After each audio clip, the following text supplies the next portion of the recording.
Welcome to Podcasting for Business Owners. I'm your host, Laura McRae, a podcast consultant, educator, and self-confessed podcast nerd. If you're thinking of launching a podcast or want to grow the one you have, you're in the right place. Hold on to your headphones and let's go. Hello and welcome to Podcasting for Business Owners, the show where we talk about how you can share your story, lead your industry, and grow your network through podcasting. I'm your host, Laura McRae, and today's episode is a special one, as it was recorded live at the Learn, Grow, Rise event in Perth, where I had the opportunity to interview 11 amazing women, all business owners. Some of these women already have podcasts, some are thinking about launching one, and for some this was their first time even stepping into the world of podcasting. In today's episode, you'll get answers to common questions business owners have about starting a podcast, right from the people who've been in your shoes.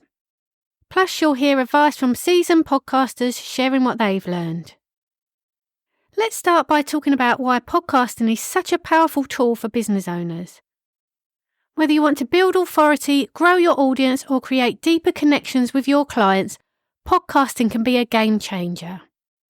First, I want to introduce you to Ash from Fusion BizCo. Fusion BizCo is a networking community that connects and empowers women business owners through intimate events and support. Ash also hosts a podcast called Biz Secrets Exposed, where she shares the stories of women in her community. Here's what Ash shared with me about how podcasting has helped her grow her network. New members have joined from the podcast because people love hearing other people's stories and it really helps connect us as a community.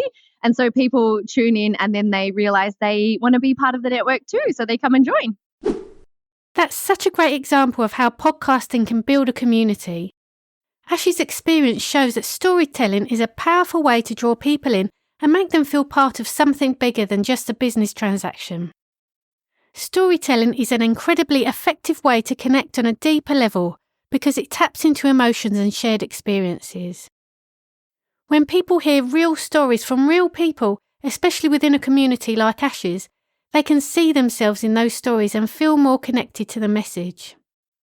Podcasts allow you to create a platform where people not only consume content, but also become part of the conversation. For example, when Ash shares stories of the women in her network, it inspires listeners and makes them want to be part of that journey too.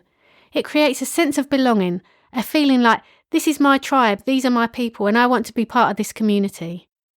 Next, we have Katrina from CAIT CyberSafe. Katrina's business educates and trains businesses on cybersecurity, and she co-hosts the West Coast Cyber Podcast, which covers cybersecurity topics for both personal and business needs. I had somebody connected with me on LinkedIn and they said they'd been listening to our podcast and they needed somebody to help their organization with cyber education and training. And they said they weren't even going to go out to market, that because they'd been listening to me, they felt like they'd known me. And basically it was a client straight away. So that's been one big massive win. Also, because we record for some of the conferences, so Women in Technology, WA, Cyber West Hub, we get to interview some of the speakers. So it builds connections and it makes, a really strong network as well, because everybody loves and enjoys being a guest on a podcast. And you get to build a stronger relationship with somebody once they've been a guest on your podcast as well. I personally have made connections all over Australia and even European speakers and international speakers that have come to speak at the conferences because they've been a guest, then that's a connection. So that's been probably one of the best things of it for me, is speaking to people that you generally probably wouldn't have access to. This is a perfect example of how podcasting builds that know, like and trust factor, which is crucial for any business owner. When people hear your voice regularly, they start to feel like they know you personally. It's one thing to read a blog or social media post, but it's an entirely different experience when your audience can hear your voice, your tone, and your personality coming through in a podcast. It humanises you and helps you break down barriers. When listeners feel like they know you, they're more likely to trust you.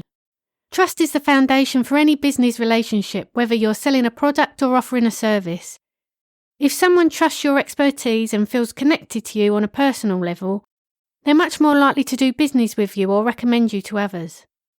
That's why podcasting is such a powerful tool for building long-term relationships with potential clients. Next, let's meet Claire from Bucket List Life. Claire helps women create purposeful bucket lists that aren't just about travel, but about living every day with intention. She doesn't have a podcast yet, but she's excited about the idea of starting one. I think it's a great way to add to the marketing. Being a natural storyteller, part of my business is me, I guess. It's being part of my realm and in that energy. So I think if I can reach more people through the podcast, hopefully more people will want to work with me.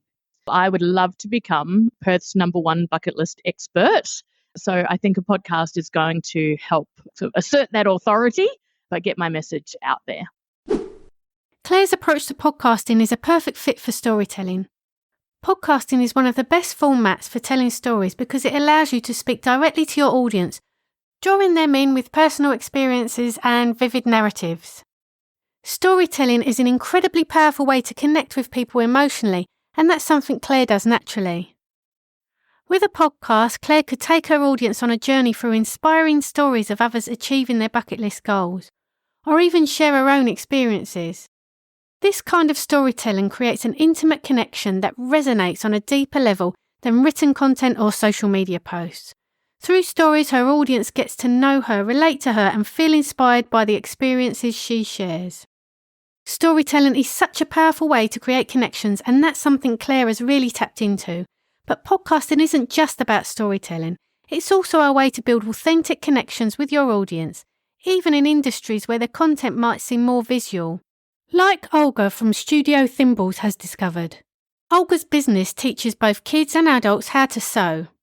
And while sewing is a craft that many people associate with visual tutorials, she's been thinking about how a podcast could help her connect with her audience on a deeper level. To show people a little bit more about myself through the podcast, maybe not necessarily on the sewing topics, and create that more connection with people. Our success would be like getting lots of downloads and lots of listeners and maybe reviews. For Olga, the focus on her podcast wouldn't be on the technical visual aspects of sewing, such as mastering intricate stitching techniques, but rather on sharing stories and experience behind the craft. She could discuss the history of fabrics, interview designers about their inspirations, or explore topics like sustainable sewing practices. By doing this, Olga can establish herself as a thought leader in the sewing community, while also creating an engaging space for her audience to feel inspired. Podcasting offers Olga a way to tell engaging stories about her craft, helping her connect with her audience in a way that goes beyond just teaching techniques. Her focus on creating connection through shared passions is what will set her podcast apart. It's not just about showcasing her expertise, but about creating relationships through shared passions and interests. Olga understands that success isn't just measured by authority, but by the strength of the relationship she builds through her content. Now, Olga mentioned that for her, success would mean getting lots of downloads and listeners. And while these metrics are important, we have to remember that they can just be vanity metrics. Yes, downloads help boost visibility, but they shouldn't be the sole measure of success. What really matters is whether your podcast is helping you achieve your goals. Is it building the connections you want? Are listeners engaging with your message? Are they becoming clients or referring others to you? Ultimately, the podcast success should be tied to your deeper goals, whether that's building a community, educating your audience, or growing your business. The value comes from the relationships and trust you build through the content you share. And speaking of building relationships through sharing knowledge, I also had the chance to speak to Renelle, who runs a health and safety consultancy. For Renelle, podcasting isn't just about connecting with an audience, it's also about educating business owners on crucial health and safety strategies. Her goal is to help them understand their legal obligations and the importance of safety in their workplace. The topics and themes that I cover in my podcast is safety-related topics in providing business owners some information around legal obligation with health and safety strategies, what their duty of care is, even if they're a small sole trader. or a small business, they have certain obligations towards themselves and also to the people that they work with in their environment. And if they understand what those obligations are, it would be prevent any incidents in the future and also just make sure people are safe. This is why we have health and safety. And just so that they understand what that looks like, and if they need, they can reach out to a safety professional to support them. Podcasts are an incredible tool for educating your audience and building a resource they can return to again and again. Unlike other forms of content that might be consumed once and forgotten, podcasts offer a lasting evergreen platform where listeners can continuously access valuable information. Whether someone tunes in when the episode is first released or months later, the content remains relevant and accessible. Now let's move on to the next section where we tackle the challenges of starting a podcast. One of the biggest reasons people haven't started their podcast is that they're unsure where to begin. In this section, we'll hear from business owners who are facing common roadblocks like time management, technical hurdles and more. First, let's hear from Emma, who runs Huddle Up Creative, a brand and marketing agency. Emma is excited about podcasting but hasn't started yet because she's concerned about time. I think one of the reasons why I haven't launched our podcast yet is just getting that organized and having a good structure and knowing that I have the time to do all of the recordings for the episodes as well. I do love a podcast and I want to do more of it, but it's just making sure, because I don't want to start it and then not do regular episodes. So that's probably what's been holding me back primarily. Emma's concern is one I hear a lot. My advice? Schedule time in your week, even if it's just one episode every 2 weeks. Start small. And remember, podcasts don't need to be long. 15 to 20 minute episodes can work just fine as long as you're giving your listeners what they need to hear. Next, let's hear from Cara, who runs 2 businesses, including Snap Talk and Walk, a content creation event business. Cara's been a guest on many podcasts but hasn't started her own yet. Lack of time and headspace. Probably how to get past like the overwhelm. You know, when you start anything new, there's just so much to do. So yeah, that's probably the biggest hurdle, I think. It's true, starting something new can feel overwhelming, but it gets easier when you break it down. That's why I created the free podcast launch roadmap, which outlines every step to get your podcast started. It has all the steps you need to launch your own podcast, and it has links to the software and equipment that I recommend. I'll put the link to this in the show notes. Patrice, who runs Sla New Whole Food Kitchen, a whole food, plant-based meal delivery and catering service, shared that her main concerns are the technical aspects of podcasting. Biggest questions, concerns would be the technical side of things, I suppose. How, microphones, what platforms, and then obviously what questions to ask. And yeah, I'm sure it's a skill in itself that I don't know much about.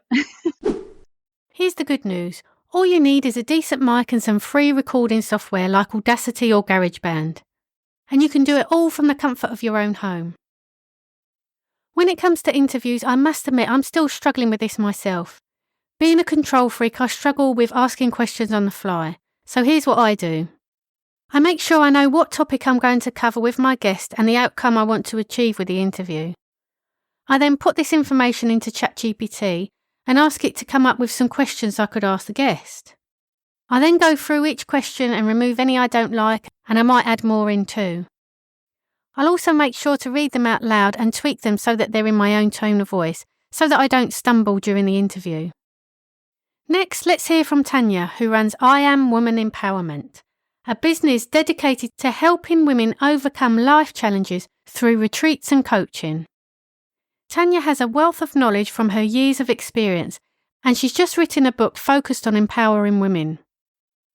She's been thinking about starting a podcast, but like many first-time podcasters, she's unsure where to begin or who to approach for help. I feel I have a lot of knowledge from my years of experience. I've just written a book and everyone keeps telling me you should be doing podcasts, so now's the perfect time to get a taste. I think it's just really not really knowing enough about how to do podcasts and who do I approach. So I really don't think I have enough information about it. Tanya's situation is something a lot of aspiring podcasters face. having valuable content to share but feeling unsure about where to start. The beauty of podcasting is that it can be a perfect extension of her book. Each podcast episode could focus on a specific concept or chapter from her book, allowing her to dive deeper into the topic she's already passionate about. This not only helps promote her book, but also provides value to her audience by breaking complex ideas down into manageable, engaging conversations. Now, Tanya also asked, who do I talk to? Where do I go? These are questions many first-timers have. That's where a bit of guidance can go a long way. To help people like Tanya get started, as mentioned earlier with Cara, my podcast launch roadmap can help answer these questions and make the process feel less overwhelming. It provides a clear guide to help people like Tanya start their podcast confidently. And of course, if you feel like you need more hands-on support, that's exactly what I do, helping business owners like Tanya launch podcasts that align with their goals, whether it's promoting a book, growing a business, or building a community. Podcasting doesn't have to be daunting, especially when you have the right resources and support to guide you through the process. In this final section, let's hear from seasoned podcasters who have been through the journey launching and growing their podcast. They share their tips for getting better and being productive. Let's start with Ash from Fusion Bizco again, who hosts the Biz Secrets Exposed podcast. I've done over 300 interviews in my time, and I feel like I'm getting better and better each episode. So if you're new and just starting out, keep going because it gets easier and better. Don't overthink it. It can be so easy. Like I literally just got on Spotify for podcasters, set up my laptop, had someone on Zoom interviewing them, uploaded it to Spotify for podcasters, and then my podcast was live. I think we get so in our head about thinking it's going to be something really big, but it really doesn't have to be. Just get your voice out there. The sooner the better. Ash's advice is so important. Don't strive for perfection, just start. It's easy to get caught up in the idea that everything has to be perfect before you launch, but that mindset can just hold you back. The reality is podcasting is a journey of learning and improvement, and the more you do it, the better you'll get. The key is to get your voice out there and start creating content. Your first episode doesn't need to be a masterpiece. The goal is to get comfortable with the process and build momentum. You can always improve as you go, but if you wait until everything is perfect, you may never launch. You don't need the most expensive microphone or studio setup to start. A basic USB mic and free editing software like Audacity or GarageBand are more than enough to create quality episodes. Focus on good content rather than expensive gear. Done is better than perfect. Remember, your listeners won't expect a flawless podcast. They want to hear your unique perspective and learn from your experiences. If you stumble over a few words or have minor tech issues, don't stress. Authenticity is more important than perfection. Get feedback early on. Once you've recorded a few episodes, share them with trusted colleagues, friends, or even some early listeners. Constructive feedback will help you make improvements, but don't let it stop you from publishing. Adjust and improve as you go. By focusing on these simple steps, you'll find that podcasting becomes much more manageable and enjoyable. The most important thing is to just take the first step and learn along the way. Next, Katrina is back to share what she learned about recording her first few episodes of West Coast Cyber. If I listen back to the very first episode, we were such rookies. We hadn't got the proper equipment. We didn't know how to interact with each other. There was a lot of him and ha and all these, I suppose, filler words. And one of the big, I suppose, changes for us was we decided to move into a podcasting studio, and we go in, they have proper equipment, and it's made a huge difference to that. The other big thing was being very structured with our run sheet and making sure that we were prepared for every episode. In cybersecurity, that can be difficult because we normally meet the Thursday before we record, but normally by the Tuesday things have changed. But at least we have a format and a structure. So that's been the big things for us. While moving into a studio is great if you have the budget and access to one, it's not a necessity for creating a high-quality podcast. You can produce excellent episodes from the comfort of your own home using basic equipment. The key is focusing on content and structure, and this is where Katrina's other point really stands out.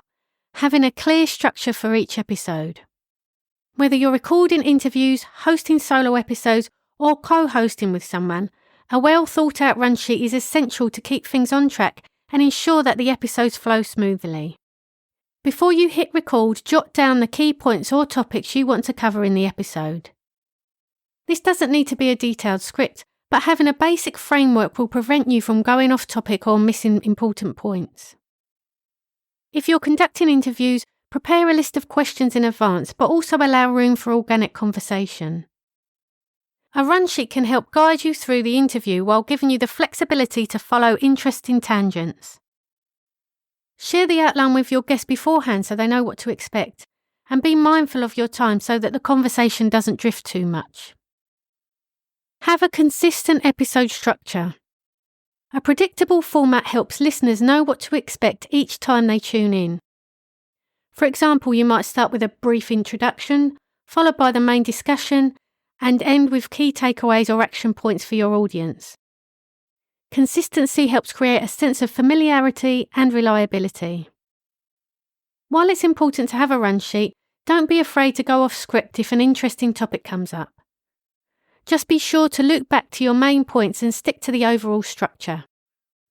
A balance between structure and spontaneity can make your episodes feel more dynamic and engaging. Overall, having a structure for your podcast not only helps you stay organised, but it also helps the recording process and smoother ensures that your episodes are valuable and enjoyable for your audience.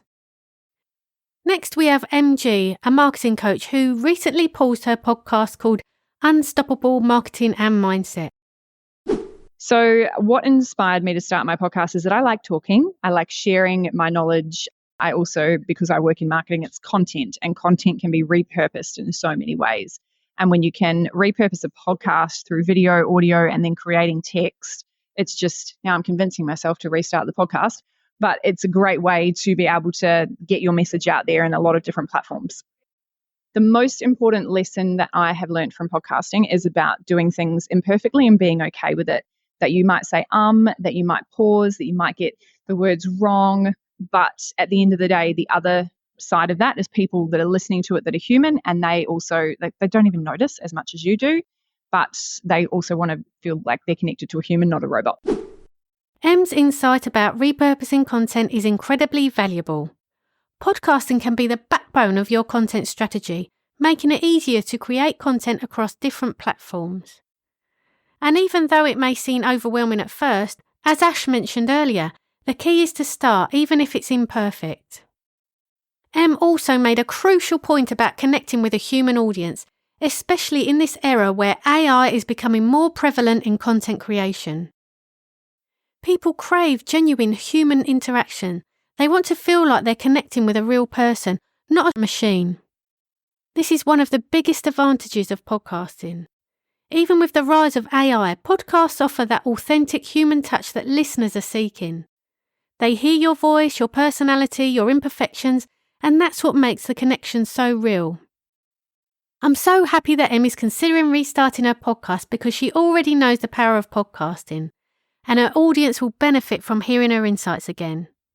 It's a reminder that even if you take a break, it's never too late to pick it up and continue the journey. And finally, we have Nina, who runs Mindful Parenting Lifestyle, a business that helps parents with quick and easy solutions for parenting challenges. Nina has been balancing her time between her business and family, with the youngest child still in kindy. But next year she's ready to launch her podcast. I have such desires to launch a podcast. Unfortunately, this year my youngest son is still in kindy, so I've only been working 2 days a week. So I've really had to focus my business on particular aspects. But next year, the sky is the limit with what I can achieve, and it's all guns blazing from like the 3rd of February. If I had a podcast, I'd want to talk about quick wins that parents can achieve with their kids. I'd also like to interview parenting experts, so like physios that deal with young children or speech pathologists, fitness people that can help parents, maintain their fitness while they've got young children at home, ways to communicate. Oh, there's so much stuff. Mindfulness tips. The sky's the limit. I'm really excited to hear Nina's podcast when it launches next year. She's put a lot of thought into her audience and has crafted a practical approach that busy parents will love. By focusing on quick wins, Nina is making sure her content is accessible and immediately helpful, perfect for parents who need actionable advice that fits into their hectic schedules. Nina's plan to bring in experts from various fields adds even more value. Her podcast will be a well-rounded resource, offering holistic support for both parenting and personal well-being. With her clear vision and passion, I know her episodes will resonate with her audience, and I can't wait to see her bring the project to life. Thank you to all the amazing women who shared their insights with us today. I hope this episode has inspired you to start your own value in this podcast. Please leave a 5-star rating. It doesn't have to be perfect, just and a review would be even better. If you need help getting started, don't forget to check out the podcast launch which will attract high-profile guests. Thanks for listening, and I'll see you next time on Podcasting for Business Owners. This podcast is produced and edited by me. Don't waste your time on editing. Let me help you with your podcast. Check out the links in the show notes to get in touch.